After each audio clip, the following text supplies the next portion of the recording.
Shalom anak-anak sekalian, selamat berjumpa dan selamat bergabung dalam kelas online pendidikan agama Kristen untuk kelas 10 SMA dan SMK. Nah, dalam kesempatan kali ini kita akan belajar tentang materi yang pertama untuk semester ganjil, yaitu tentang bertumbuh dan semakin berhikmat. Dalam materi ini kita bagi menjadi 2 part, dan ini adalah part yang pertama, dan nanti akan di pertemuan berikutnya kita akan membahas tentang part yang kedua. Dan saat ini saya perkenalkan dulu, nama saya Pak Roni Chandra Perdana, dan selamat belajar, semangat. Dan sebelum kita mulai pelajaran ini, marilah kita bersatu di dalam Tuhan. Terima kasih Bapa, kami bersyukur pada kesempatan kali ini kami mulai pembelajaran online pendidikan agama. Semoga berkati kami Tuhan sehingga bisa mampu menerima firman dengan baik, pelajaran dengan baik, materi dengan baik. Dan kiranya Engkau selalu campur tangan dalam kehidupan kami. Dalam nama Tuhan Yesus kami berdoa dan ucap syukur. Haleluya. Amin. Ya, sebelumnya ada yang tahu nggak apa arti bertumbuh dan semakin berhikmat? Kalau bertumbuh pasti tidak asing ya. Pasti kalian juga paham apa itu bertumbuh. Bertumbuh adalah sesuatu yang tadinya dalam posisi yang masih kecil, bertambah besar, bertambah tinggi, bertambah lebat, bertambah apa? Jadi yang tadinya posisinya kecil menjadi besar, menjadi tinggi, menambah volume, itu pasti bertumbuh. Bertumbuh bisa identik dengan tanaman, pertumbuhan hewan, pertumbuhan manusia, pertumbuhan apa lagi? Bertumbuh dalam hal intelektual, bertumbuh dalam hal iman, bertumbuh dalam hal banyak sekali. Dan semakin berhikmat. Berhikmat itu apa? Ada yang tahu nggak? Ya, coba kalian di browsing di internet apa itu hikmat. Tapi sederhananya hikmat adalah suatu kemampuan yang diberikan Tuhan kalian semuanya saat kalian dalam posisi tidak tahu arah mau kemana, mau memilih pilihan A, B, C, bahkan saat kalian menyelesaikan suatu permasalahan kalian tidak tahu harus seperti apa, mau meminta kepada Tuhan dan Tuhan yang memberikan akal budi, kemampuan, hikmat supaya kalian mampu menyelesaikan masalah itu sesuai dengan kehendak Tuhan dan memilih pilihan yang tepat. Karena kadang-kali kenapa sih kita berdoa kepada Tuhan? Kenapa sih kita bertanya kepada Tuhan? Karena kita meminta hikmat kepada Tuhan supaya kita diperlancar dan kita memiliki kemampuan untuk menyelesaikan suatu masalah yang mungkin kita secara manusia tidak bisa.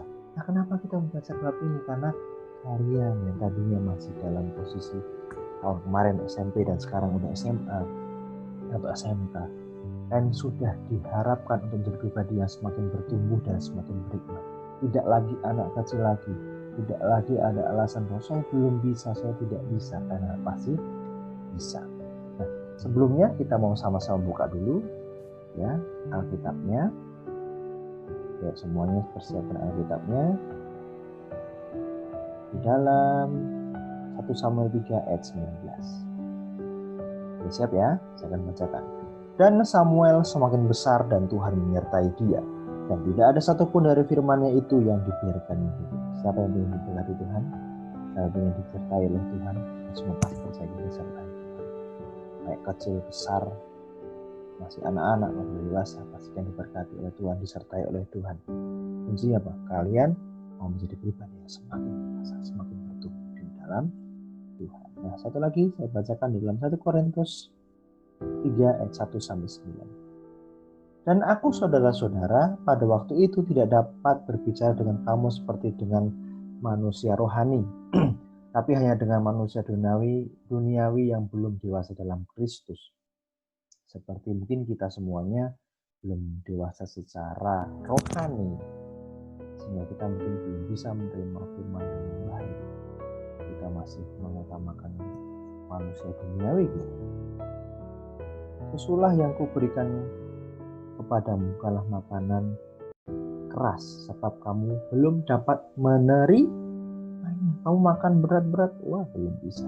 Mungkin makanan yang dengan bubur. Kalau anak kecil dikasih nasi padang ya belum bisa. Masih dikasih bubur, susu dan sebagainya. Karena kamu masih manusia duniawi, sebab jika di antara kamu ada iri hati dan perselisihan, bukanlah hal itu menunjukkan bahwa kamu manusia duniawi dan bahwa kamu hidup secara manusia. Nah, ingat, kuncinya bahwa kamu masih manusia duniawi dan belum manusia rohani, kunci adalah kamu masih ada iri hati nggak? Masih ada perselisihan nggak? Masih ada perkataan-perkataan kotor yang kamu utarakan? Kadang-kali manusia, tetapi jangan menjadikan setiap kita terfokus hanya tentang duniawi semata. Karena jika yang seorang berkata aku dari golongan Paulus dan yang lain berkata aku dari golongan Apollos, bukankah hal itu menunjukkan bahwa kamu manusia duniawi yang bukan rohani? Jadi apakah Apollos, apakah Paulus pelayan-pelayan Tuhan yang olehnya kamu menjadi percaya masing-masing menurut jalan yang diberikan Tuhan kepadanya? Aku menanam, Apollos menyiram, tetapi Allah yang memberi pertumbuhan. Karena itu yang penting bukanlah yang menanam atau yang menyiram, melainkan Allah yang memberikan pertumbuhan. Jadi yang memberikan pertumbuhan itu pastilah Tuhan kita sendiri. Pak Roni, pendeta di gereja, orang tua, menjadi sarana untuk menanam dan menyiram. Yang memberikan pertumbuhan itu siapa? Tuhan Yesus Kristus. Amin. Baik yang menanam maupun yang menyiram adalah sama, dan masing-masing akan menerima upahnya sesuai dengan pekerjaan sendiri. Karena kami adalah kawan sekerja Allah, kamu adalah ladang Allah, bangunlah Allah. Ya, jadi kita harus siap untuk belajar bertumbuh dan semakin baik. Bisa terlanjutkan. Nah, lihat ada satu tokoh yang luar biasa yang bernama Shelley Davis, seorang pelatih bisbol Amerika Serikat, pernah mengatakan, growing old is mandatory, growing up is optional. Dalam bahasa Indonesia artinya bertumbuh umur itu sudah seharusnya terjadi, kamu akan tambah tua setiap tahun bertambah usianya.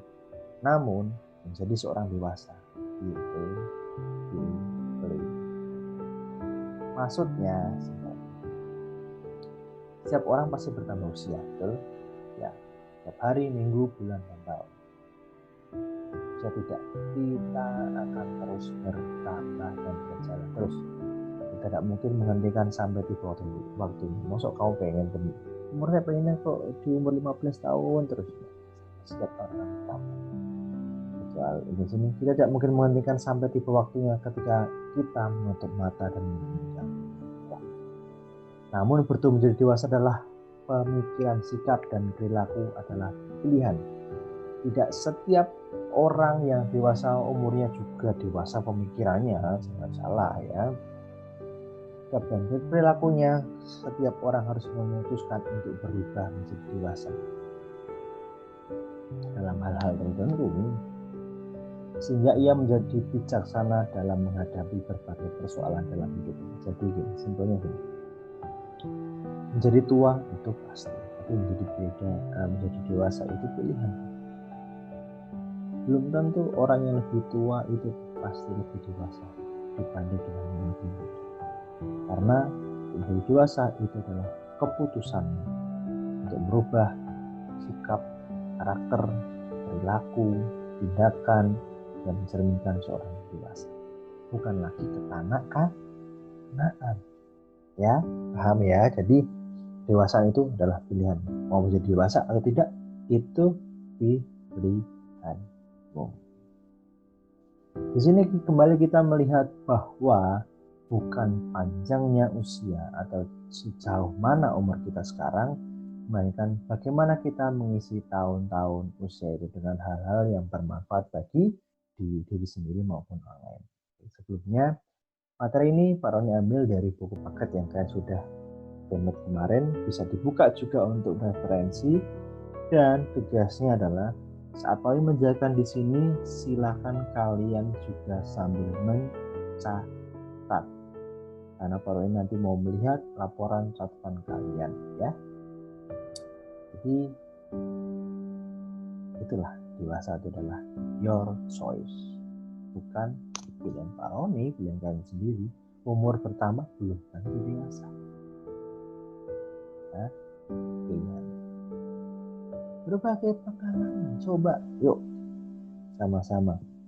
Ciri-ciri pertumbuhan fisik yang kamu alami antara usia SMP kelas kemarin dengan sekarang SMA, fisiknya ada perubahan nggak? Tambah tinggi, rambutnya tambah panjang, tambah gendut, tambah apa lagi? Fisik gampang banget, pasti ada pertumbuhan. Tidak mungkin tidak, karena tadinya SMP sekarang SMA. Sebentar lagi sudah pakai seragam yang berbeda, walaupun belum bisa dipakai, tapi tidak ada ya kan?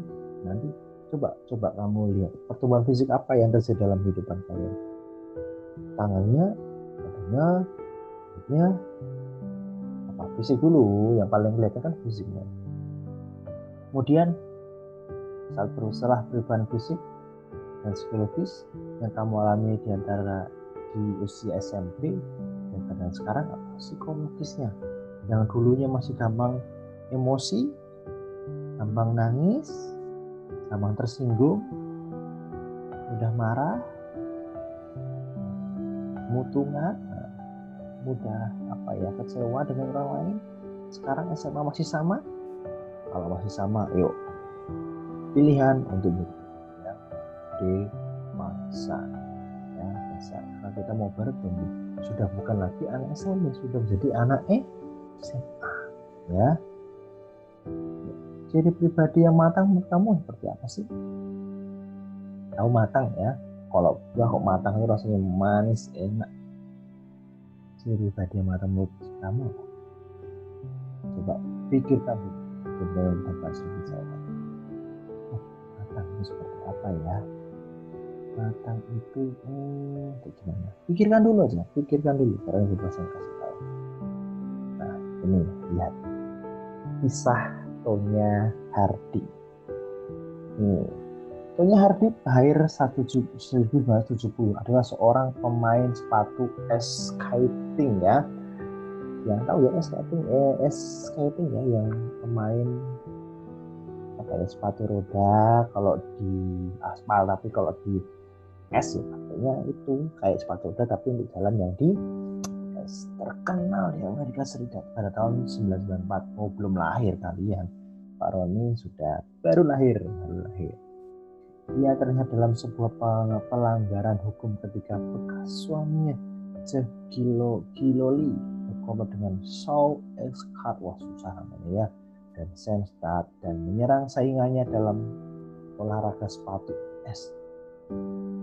Akhirnya Nancy Kerrigan dalam sebuah latihan persiapan kejuaraan sepatu es keindahan di AS, Kerrigan dipukul di bagian pahanya. Gimana rasanya?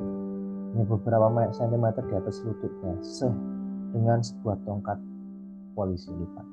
Untunglah kaki Kerrigan tidak patah, hanya luka-luka. Tetapi hal itu telah membuat Kerrigan mengundurkan diri dari kejuaraan nasional.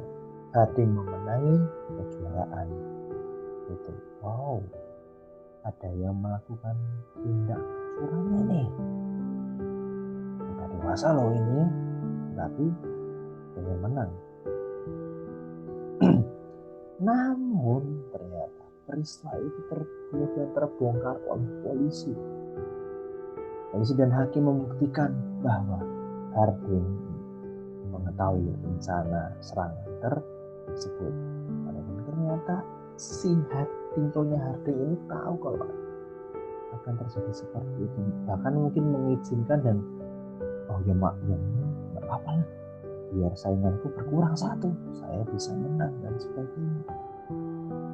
Apa yang dia temukan dalam kisah di atas, kisah ini menggambarkan bagaimana seorang yang sudah dewasa menurut usianya yang tidak mampu menghadapi masalah secara dewasa. Dia nggak tahu ngapain menang dengan cara seperti itu.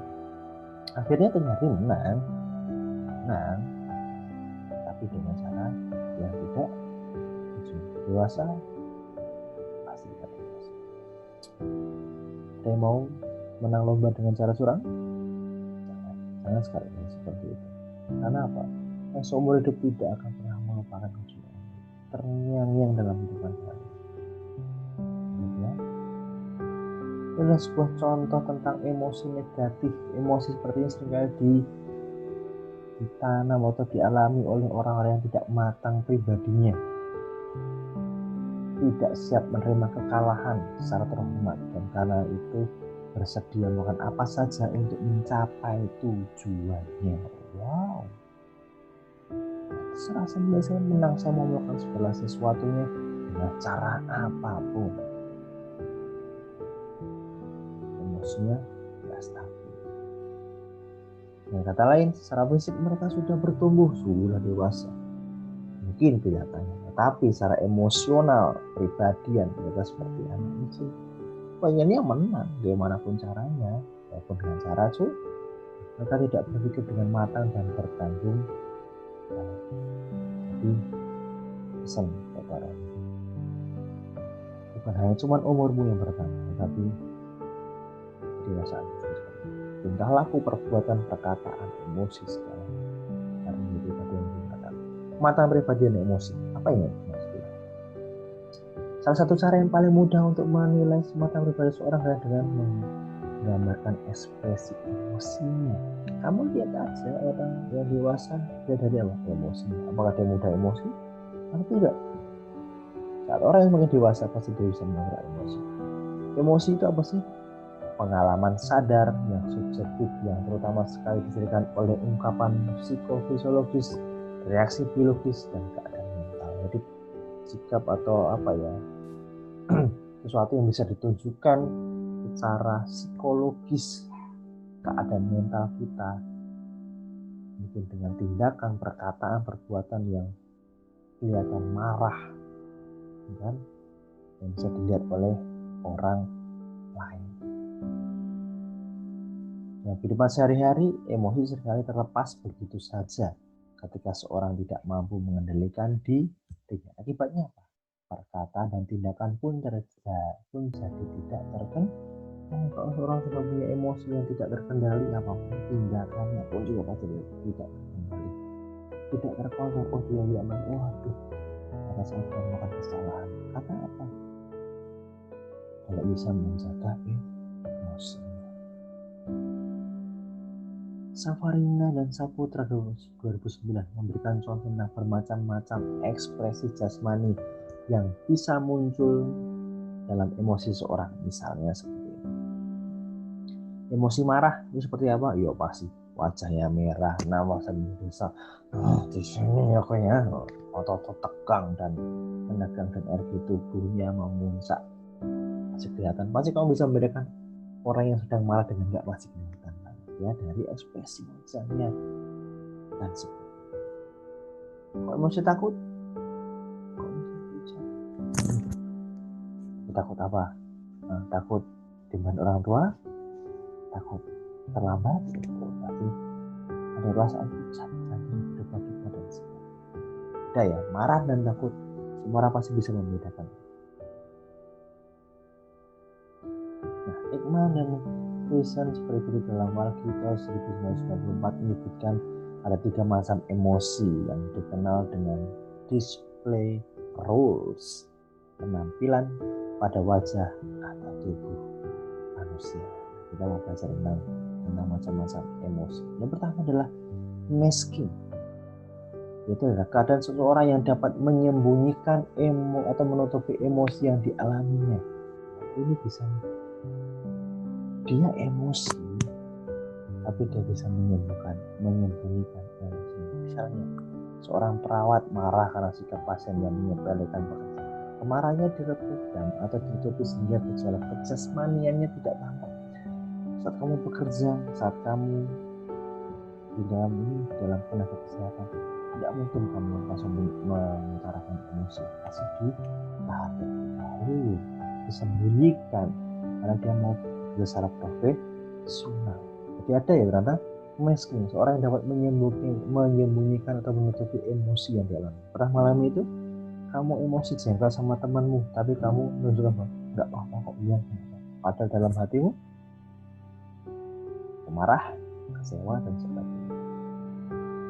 Modulation, keadaan seorang yang dapat mengurangi emosi yang dialaminya.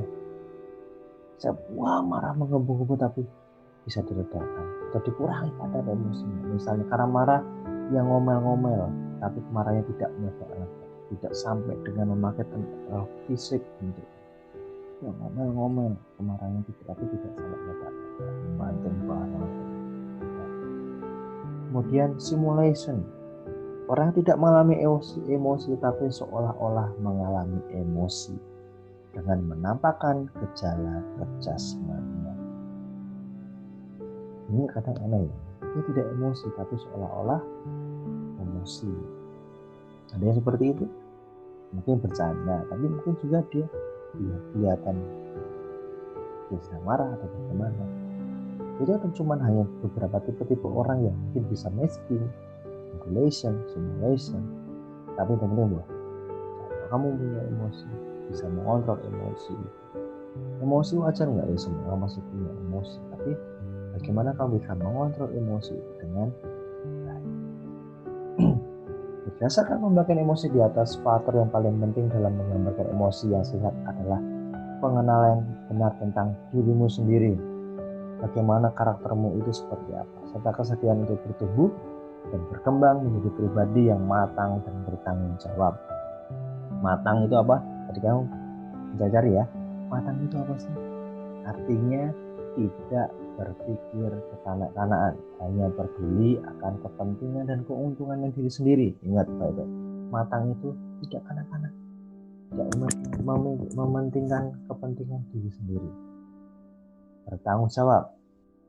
Jadi seorang yang dewasa itu bisa dilihat dari pribadi yang matang dan bertanggung jawab. Pribadi yang matang dan bertanggung jawab. Nah, bertanggung jawab artinya memperhitungkan setiap tindakan, apa untung rugi dan tindakan yang akan saya ambil. Apakah yang saya lakukan ini menyakiti orang lain dengan keputusan yang saya ambil? Pada saat yang sama juga ia akan berpikir secara bertanggung jawab atas dirinya sendiri. Dia akan bertanya, apakah keputusan yang akan saya ambil ini hanya menyenangkan orang lain dan pada saat yang sama merugikan dan menghancurkan diri saya. Jadi dia mementingkan banyak melihat bahwa keputusan ini merugikan orang lain atau merugikan saya atau merugikan orang semua. Yang penting adalah sama-sama menguntungkan kedua belah tanggung. Saat kamu menjadi orang yang dewasa, kuncinya adalah kamu menjadi pribadi yang matang, tidak mementingkan diri atau keuntungan diri sendiri. Yang kedua, bertanggung jawab. Keputusan yang kalian ambil itu apakah merugikan orang lain atau merugikan diri sendiri, semua dipertimbangkan, tidak asal mengambil keputusan. Hikmat itu karena kita memiliki dari Tuhan, kita menjadi pribadi yang matang dan bisa bertanggung, dan bisa menentukan mana yang baik, mana yang buruk, menguntungkan diri sendiri atau orang. Demikian materi kita pada part yang pertama tentang pendahuluan tentang pertumbuhan, cara bertumbuh dan semakin bagaimana, apa itu dewasa, apa itu emosi, dan ciri orang yang sudah dewasa adalah dia adalah pribadi yang matang dan bertanggung jawab, tidak mementingkan kepentingan sendiri, dan dia saling tanggung jawab untuk bisa mengecek segala sesuatunya, pilihannya apakah menguntungkan orang lain, merugikan orang lain, atau merugikan diri sendiri atau menguntungkan diri sendiri. Semua dilihat dan mencari pilihan yang paling tepat. Demikian, dan sampai jumpa kembali di pertemuan berikutnya. Semangat, selamat belajar. Tuhan Yesus memberkati kita semua.